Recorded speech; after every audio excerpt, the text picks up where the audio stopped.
Radius analysis में हमने बिल्कुल प्रीवियस लेक्चर हमने पढ़ा था कि रोचीज थ्योरम क्या है, उसकी स्टेटमेंट पे हमने और प्रूफ किया हमने इसका। आज हम उसकी एप्लीकेशंस देखेंगे। कोई एक एग्जांपल लेते हैं, एग्जांपल नंबर 1। इससे हम अपनी बात का आगाज करते हैं कि हम उसकी एग्जांपल्स को, क्वेश्चन को कैसे डील कर सकते हैं। सबसे पहले रोचीज थ्योरम जो है उसकी जो स्टेटमेंट है वो आनी चाहिए। अगर हम उसी स्टेटमेंट को रोचीज थ्योरम की दो हिस्सों में डिवाइड कर लें तो इसके दो हिस्से बनते हैं। नंबर 1 हिस्सा ये है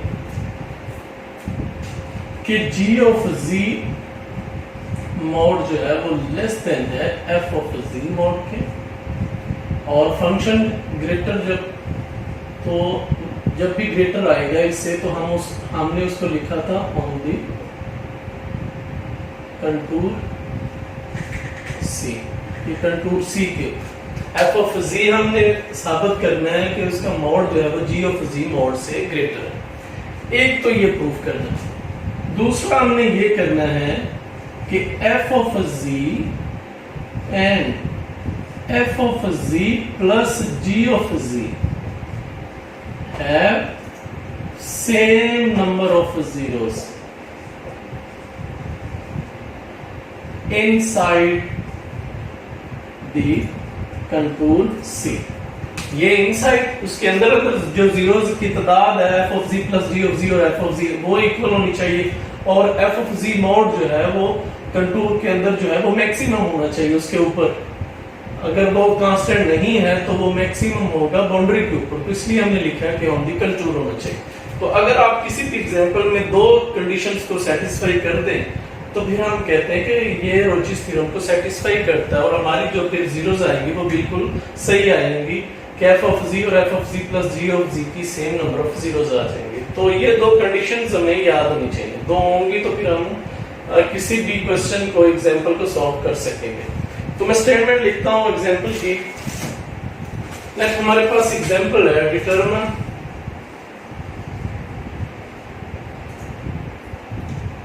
determine the number of zeros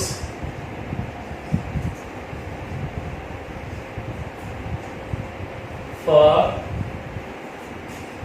h of z is equal to z7 minus 2z cube plus 7 inside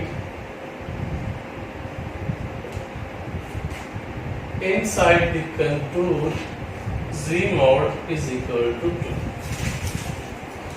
हमें कहता है कि डिटरमिन करें नंबर ऑफ जीरोस की तादाद कितनी है। ये जो हमें उसने पॉलिनोमियल दी हुई है, कहता है इसमें नंबर ऑफ जीरोस की तादाद कितनी है इनसाइड दी कंटूर। आपका जो रेडियस है वो 2 है, सर्कल का रेडियस 2 है, उसके अंदर जो जीरो की तादाद है वो हमने फाइंड करनी है। यानी अगर ये 2 रेडियस है, 2 ये हो गया, 2 इधर से 2, तो हम अगर इनको ज्वाइन करेंगे तो हमारे पास z मॉड जो है वो आ जाएगा, z mod is equal to 2। तो ये कंटूर की हमारी डेफिनेशन है। अब इसके अंदर कितनी जीरोस लाई कर रही हैं वो हमने कैलकुलेट करनी है। तो सबसे पहले हमने कैलकुलेट करना है कि f ऑफ z मॉड जो है वो ग्रेटर है g ऑफ z मॉड के, तभी आप रोचीज थ्योरम अप्लाई कर सकते हैं। अदरवाइज अगली कंडीशन आप लगा ही नहीं सकते। तो अगर ये सेटिस्फाई ना हुआ तो फिर आगे नहीं हो सकता। तो इसका मतलब ये है कि हमें तो जरूरत है कि f ऑफ z एक ऐसा हमने पॉलिनोमियल इसी में से सिलेक्ट करना है जो ग्रेटर हो दूसरे से, बाकी जो बच जाएगा उससे। अब लेट्स हम चेक करते हैं। हम एक टेबल बना लेते हैं और हम देखते हैं कि कौन सबसे बड़ा इनमें से है इस कंटूर के लिहाज से। आप यहाँ पे लिखें कि टर्म, और यहाँ पे लिखें term mod for z mod is equal to 2। Table बनाना करना है कि हर टर्म को हमने इस तरह से, फिर यहाँ पे टर्म लिखे करेंगे, यहाँ पे उसका मॉड, क्योंकि हमें मॉड में चाहिए आंसर, इसलिए मॉड ले रहे हैं, और इसी कंटूर के अंदर चाहिए तो इसलिए साथ में उसका भी रेफरेंस दिया हुआ है। तो सबसे पहली टर्म जो हमारे पास h ऑफ z में गिवन है वो z7 है। Z7। अब यहाँ पे Z7 का मॉड ले लें। हम इसी मॉड को ऐसे भी लिख सकते हैं पावर 7 के साथ। अब Z मॉड जो है वो इक्वल है 2 के। अब 2 7 आ गया आंसर। अब सेकंड टर्म ये है कि -2Z³ यहां पे उसका मॉड ले लें, -2Z³ मॉड। अब -2 मॉड में आपको प्लस हो गया। Z मॉड क्यूब को हम ऐसे लिख सकते हैं +2 और ये 2 पावर 3 हो जाएगा, यानी 2 पावर 4 बन जाएगा। एक ही टर्म रहेगी हमारे पास, वो रहेगी 7। अब 7 प्लस में है इसलिए 7 मॉड जो है वो 7 ही आ जाएगा। अब आप देखिए कि जिसने डोमिनेट किया है कि डोमिनेंट इनमें से कौन सी टर्म है जो सब पे है, ठीक है, बाकी सब मिला भी दे तब भी उसका आंसर ग्रेटर है। डोमिनेंट ऐसी एक टर्म हुआ करेगी, जैसे हमने मोड लिए इनमें से एक डोमिनेंट टर्म, वही डोमिनेंट आपकी f ऑफ z कहलाएगी, ग्रेटर वाली साइन।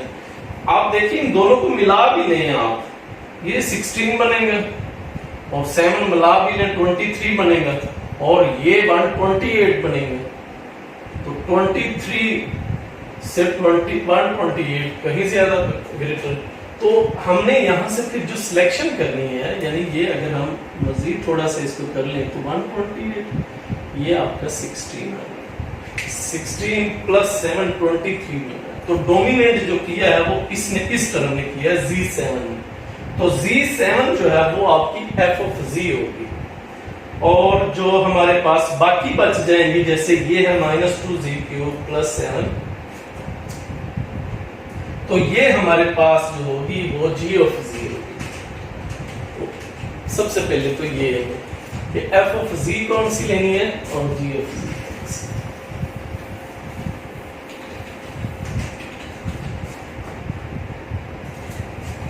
तो यहां से हमने जो सिलेक्शन की है g ऑफ z की, वो सिलेक्शन हमने की है विद मॉड के साथ। हमने सारा काम किया, इसलिए f ऑफ z मॉड जो है, ये मॉड लगाया हुआ है, मॉड के साथ वैल्यूज है, ये है 128।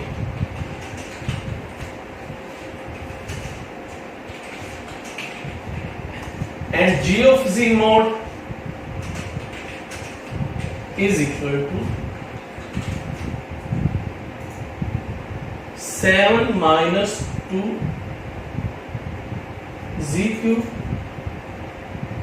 विच इज इक्वल टू, पहले आप मोड के बगैर लिख लें कि f ऑफ z आपने सिलेक्ट कौन सी की है, Z7 की है। g ऑफ z कौन सी सिलेक्ट हुई है, बाकी जो बच गई थी -2Z³ प्लस 7, तो ये हमारी सिलेक्शन होगी। अब जैसे ही हमने मोड लगाया, हमें तो डेफिनेशन में ये है कि मोड चाहिए, तो g ऑफ z जो मोड है वो हमारे पास कितना है, 16 प्लस 7 23। ये ऑफ कोर्स लेस है किससे, f ऑफ z मॉड से, बिकॉज 23 इज लेस देन 128। तो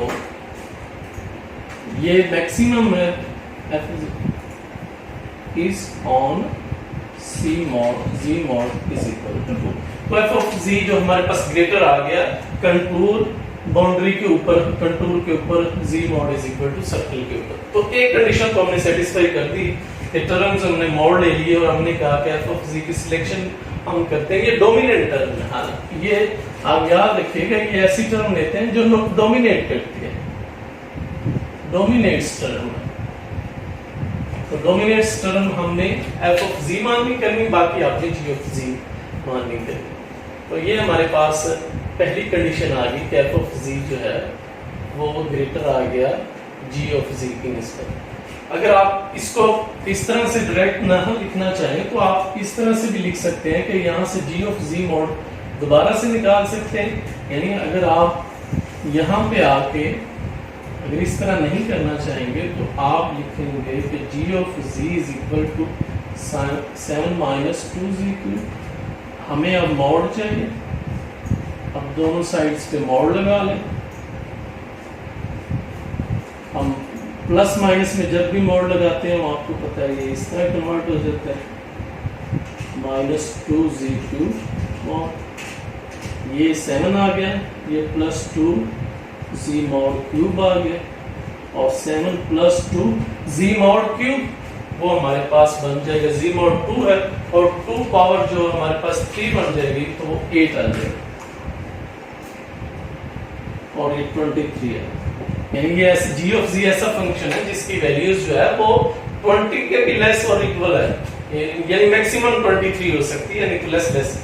और f(z) का जब हम मॉड लें, z7 मॉड वो हमने किया हुआ है कि उसको हम लिख सकते हैं z mod 7, और 2 पावर 7 जो है वो 120 है।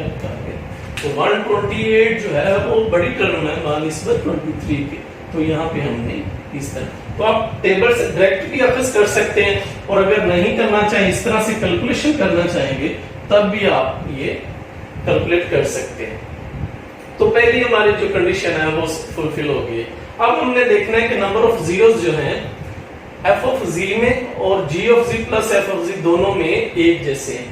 दूसरी कंडीशन अब हमने इस पे अप्लाई करनी है। तो कंडीशन नंबर 2 में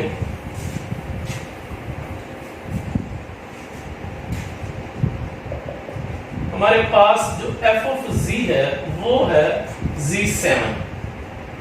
z7 में नंबर ऑफ जीरोस जो बनते हैं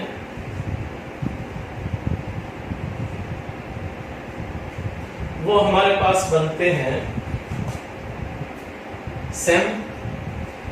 क्या आप नंबर ऑफ जीरो ऐसे कैलकुलेट करते हैं कि आपके पास z = 0 आएगा और आर्डर कितना है 7 है, तो आपके नंबर ऑफ जीरोस जो है वो 7 बनेंगे, और कंटूर के अंदर वो लाई भी कर रहा है।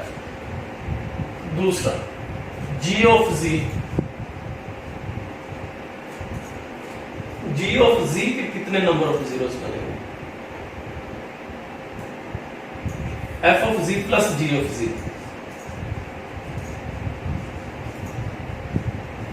f(z) हमारे पास है z7, g(z) जो है वो हमारे पास है 7 - 2z³, यानी वो पहले वाली टर्म जो है वो वापस आ गई। असल में करना क्या होता है, पॉलिनोमियल है उसको दो हिस्सों में आपने दो हिस्सों में डिवाइड करना है। एक हिस्सा जो डोमिनेट जो कर रहा है वो f(z) रखना है, दूसरा आपने g(z) रखना है, फिर दोनों को मिला के जीरो इकट्ठे ले लेने के कितने बनेंगे। अब पावर 7 है, अब पावर 7 आने की वजह से जो नंबर ऑफ जीरोस हैं वो कितने बन रहे हैं, number of zeros of f(z) plus g(z) वो भी 7 बन रहे हैं। पावर 7 है तो मैक्सिमम जो हमारे नंबर ऑफ जीरोस है वो भी 7 आएंगे। इसी तरह नंबर ऑफ जीरोस हम निकाल लिए इसके, number of zeros of f(z) वो भी 7 आएंगे। तो दोनों के नंबर ऑफ जीरोस जो है वे इक्वल आ गए। तो इसका मतलब ये है, this implies that number of zeros of f(z) is equal to number of zeros of f(z) plus g(z). तो यही हमारे पास इस थ्योरम था कि आपके नंबर ऑफ जीरोस इक्वल आ जाए, फंक्शन f(z) डोमिनेट कर जाए, तो फिर हम कहते हैं कि वो सारी कंडीशंस को फुलफिल उसने की है। तो यही हमारी एग्जांपल है, फर्स्ट नंबर एग्जांपल। आगे हम एग्जांपल नंबर 2 पे पढ़ते हैं। दो कंडीशंस पर याद रखें, एक डोमिनेंट फंक्शन जो है वो आपने प्रोड्यूस करना है, वो ग्रेटर होना चाहिए g(z) से। दूसरा आपने नंबर ऑफ जीरोस की तादाद जो है वो इक्वल साबित करनी है। अब हम अगली एग्जांपल की तरफ बढ़ते हैं।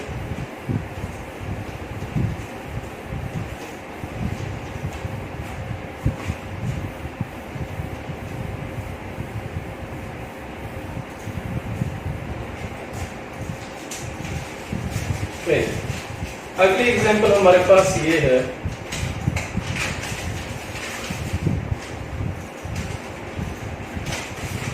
Determine the number of zeros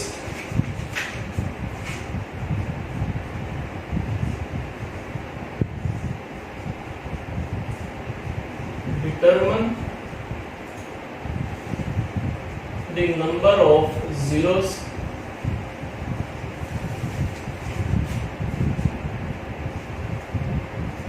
counting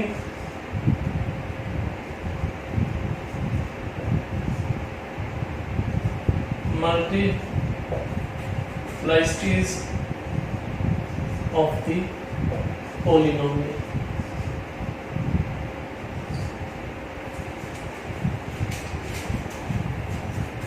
Number 1, z6 minus 5z4 plus z cube minus 2z inside the circle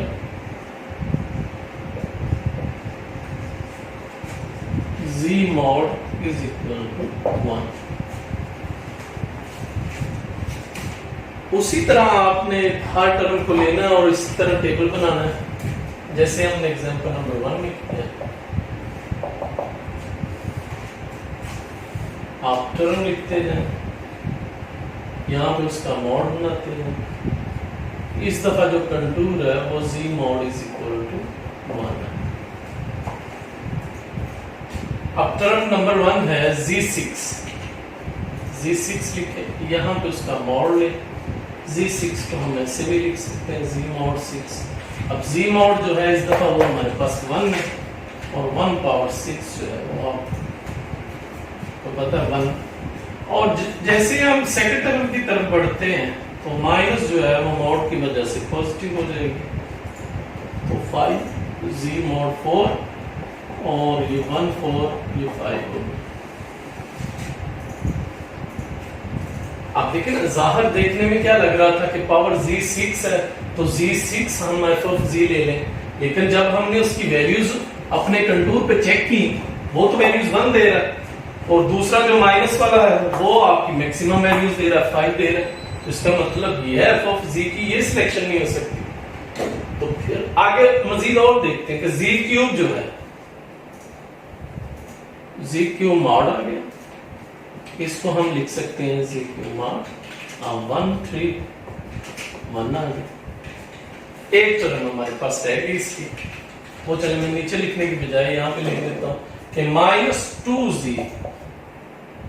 जो टर्म है, जब आपने इसी तरह मॉड लिया तो -2z z मॉड और z मॉड आपको पता है 1 है, तो आंसर इज 2। अब यहाँ पे देखें कि आप जो जाहिरन ऐसा नजर आ रहा था कि z6 he f of z होगा, तो ऐसी बात तो नहीं निकली। यहाँ पे उसकी तो वैल्यू सारी इस कंटूर पे 1 है और जो नेगेटिव लग रहा था कि ये तो हो ही नहीं सकता उस पे उसकी 5 आ गई। अब आप यहाँ पे देखिएगा कि इसकी वैल्यू 2 है, बाकी आप अगर दूसरे सारे मिला लें 2 + 3 + 4 मिला लें तब भी ये डोमिनेट कर रहा है। तो ये तो डोमिनेंट टर्म है, आपकी डोमिनेंट जो टर्म है वो तो ये है। तो जो डोमिनेंट टर्म होती है वही आपका f of z होता है, यानी यहां से f of z जो है उसकी सिलेक्शन हो गई है -5z4, ये सिलेक्शन है उसकी। और g of z बाकी जितने बच गए हैं वो आपके g of z है, यानी ये आ गया आपका dominant term f of z में, बाकी जितने बच गए हैं वो g of z हो गए। z6 + z क्यूब -2z ये सारे इसमें आ गए। अब हमें क्या शो करना है कि f of z mod जो है वो ग्रेटर है g of z mod से। तो वैसे तो हमने किया हुआ है यहाँ पे टेबल से हर चीज क्लियर है कि f of z जो है z mod, ये z mod के साथ ही हमने सारे f of z mod जो है वो ग्रेटर है g of z mod से। लेकिन अगर आप दोबारा उसको करना चाहें तो कर सकते हैं कि f of z mod आपने निकालना है, वहां यही आपका तरीकाकार होगा जो हमने टेबल में कर लिया है, 5 आ गया। अब g of z mod अगर आपने निकालना है z6 + z क्यूब -2z, तो प्लस में है तो आपको पता है मॉड में अलग अलग से लिखेंगे तो वो वाली साइड वो ग्रेटर हो जाएगी।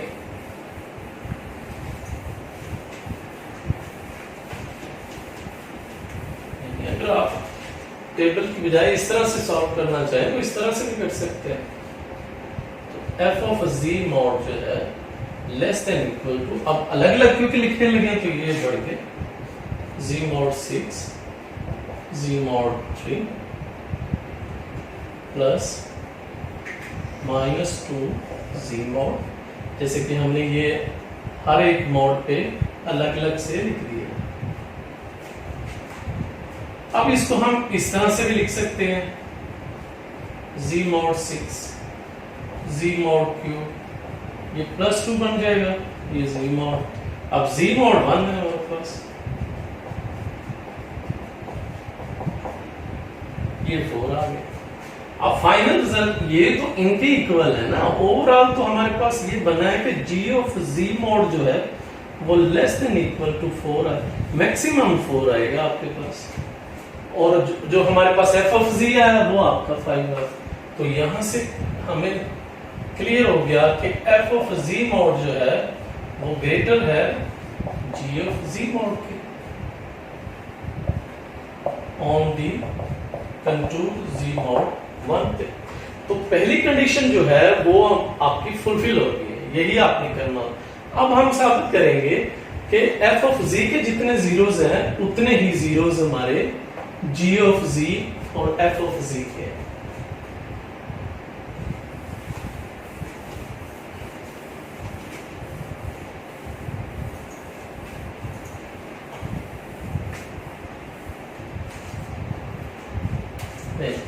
Condition number 2, f of z जो है वो हमारे पास है -z4। अब यहां से z4 जो आपके जीरोस निकलेंगे, नंबर ऑफ जीरोस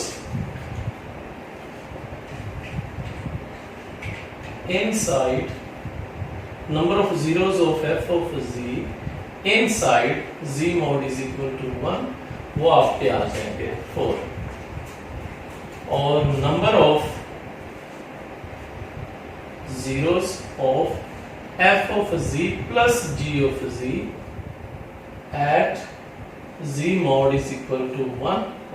अब देखिए ना, हमारे पास जो g ऑफ z है वो है z6, और यहां से ऐसे लग रहा है कि z6 है तो वो 6 को जीरोस निकलने चाहिए, लेकिन जरा ये जरूरी तो नहीं होता कि आपके जो नंबर ऑफ जीरो है वो सारे आपके कंटूर के अंदर आ रहे हो, बाहर ना कुछ आ रहा हो। तो हमारा थ्योरम, रोचीज थ्योरम ये कहता है कि जब आप डोमिनेंट आपने साबित कर दिया f ऑफ z आपका डोमिनेंट है, तो जितनी उसके जीरोस की तादाद है उतनी ही f of z plus g of z की होगी, बढ़ नहीं सकती। तो अगर ये पावर 6 है तो दो ऐसे जीरोस होंगे जो बाउंड्री से बाहर निकल जाएंगे, आपके कंटूर से बाहर निकल जाएंगे। तो इसलिए ये बात याद रखिएगा, अगर ये इसके जीरोस की तादाद 4 है तो f of z plus g of z की जीरोस की तादाद भी 4 होगी। तो this implies that number of zeros of f of z inside z mod is equal to 1 is equal to number of zeros of f of z plus g of z inside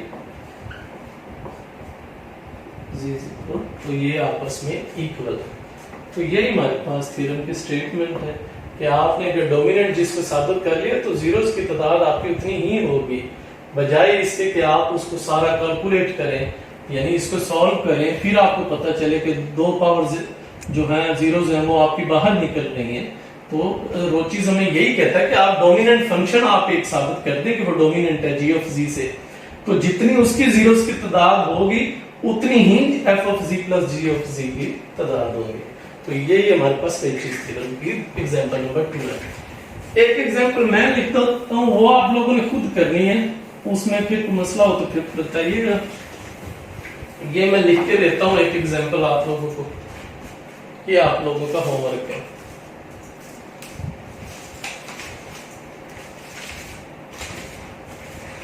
example number 3,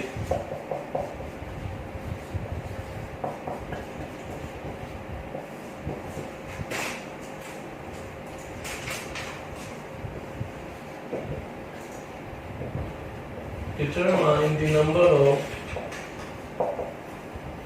zeros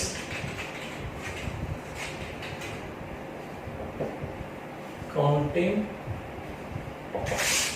multiplicity z6 minus z4 plus z cube 2z4 minus 2z cube plus 2z square minus 2z plus 9 on z mod is equal to 1। तो ये example आप लोगों ने खुद करनी है, इसको solve करें। इसी तरह डोमिनेंट फंक्शन यहाँ से ढूंढे, किस तरह हम करेंगे। तो मसला हो तो फिर हमें बताइएगा।